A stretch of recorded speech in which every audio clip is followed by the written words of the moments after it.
So before you watch the video, let me just explain something here really quick. The kids all started going back to school because we got moved to our yellow stage, and this is the third volleyball game that we were going to be attending for my daughter who's in middle school currently. Our school district had passed some sort of policy that said that if you're part of the away team, then you can only have one parent, and if you're part of the home team, then you can have two parents. Needless to say, I have a big problem with this policy for what I hope should be self-evident reasons. So on Monday, September 12th, my wife got a text message asking for the name of the parent that was going to be in attendance of the volleyball game that we were going to be going and watching. This was the first time we've ever been asked to provide a name ahead of time, but we both decided to not reply to the text message because we were both planning on attending the volleyball game anyways. So now we can fast forward to when we arrive at the school. We walk in, there's a table set up for them asking the names of the parents as they come in so they can check them off their list.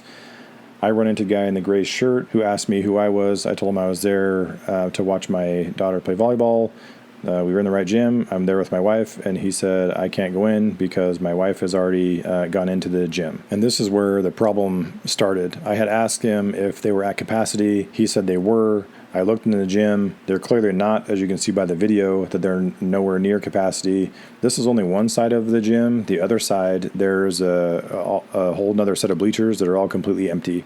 I asked him again if they're really at capacity, and he said that they were. The line of people that were still standing behind me, I said, so does that mean none of us can go in? And he said, no, just you. So I told him he's going to have to get somebody for me to talk to then, because I'm going to be going in and watching my daughter play volleyball. It's at this point that I took out my phone and started recording because I didn't know to what extent the problem was going to be or who I was going to be talking to. The person he had me wait to talk to ended up being the principal of the school that you can see here in the green dress. All this being said, this is what happened.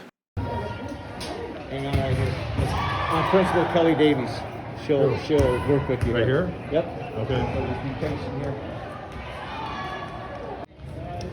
Can you tell me what I'm waiting for, I guess?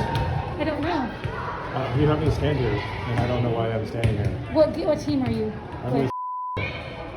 I'm trying to go in here. I'll ask him, I don't know. Are you the principal? I am. So my wife was already in here. So Maybe though he thought you were going to the B gym or something before it was done. He knows I'm going right here. Did you need something? He's a parent, I'm assuming. Yeah. And so there's two on the list. Right.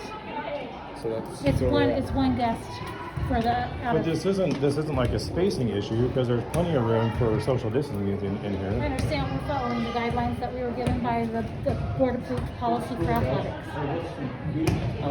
Okay, but this is so. What is the rationale, I guess, behind me not being able to go in there? Because the rationale was the board approved that we could do sports when it's yellow, and we could have guests, one for the away team and two for the home team. Okay, but what's the rationale for that? I wasn't part of the board decision or. But is this an occupancy thing? Is it a? Well, there definitely is in some facility spaces for sure. But this is not the case. I can see how many. Like, there's plenty of room to social distance in there. Checked in. Okay, so I have to stand here and tell everybody's checked in? No, the expectation is that there's one guest for every away. But you can't separate like kids from their parents. I don't understand because this is like, if you look in here, there's plenty of room in here. I have my mask on. I'm trying to obey the rules. I'm not here to argue about it. I'm just here to hold the expectations that we've been given by our board. Okay, well, so then by law, you can't keep me out of here. It's not a requirement that you're here. I understand. I understand. But there is, I don't understand. Like, this is, if you look in this gym, like, there's zero reason why I can't be in here. There actually is more than zero reason. There's a reason that the board approved a policy that we're going to try to maintain. Okay. Well, I'm going to go sit down and watch my daughter play volleyball. You can call Meridian Police or whatever. I'm not trying to be disrespectful. I'm just here to photograph my daughter playing volleyball. This one? There's plenty of room. This is not a social distancing aspect. I'm wearing a mask. I'm not trying to be disrespectful. That's why I wasn't trying to make a scene while everybody's here. I just want to go and sit. I'll sit 6 feet away from my wife. No, you don't need to sit 6 feet feet away from your wife. I mean, I just you want to go watch understand- my daughter play I volleyball. understand, That's it. but if I let you come in here, then what happens at the next time when you're in the small gym and there's no room? Are you going to understand yes, that? I'll be happy to. If you guys were at capacity, I'm happy to stay outside. Then can we wait until we have everybody check in?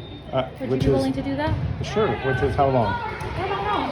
Because their game starts in 3 minutes. Yeah, let's wait at least the 3 minutes then. And if we have more people, then we'll deal with that when it comes. Okay. Okay, that's fine. Thank you. You've got 40 seconds. I don't see very many more coming. If you can just respect those distances, you're welcome to sit. Thank you so much.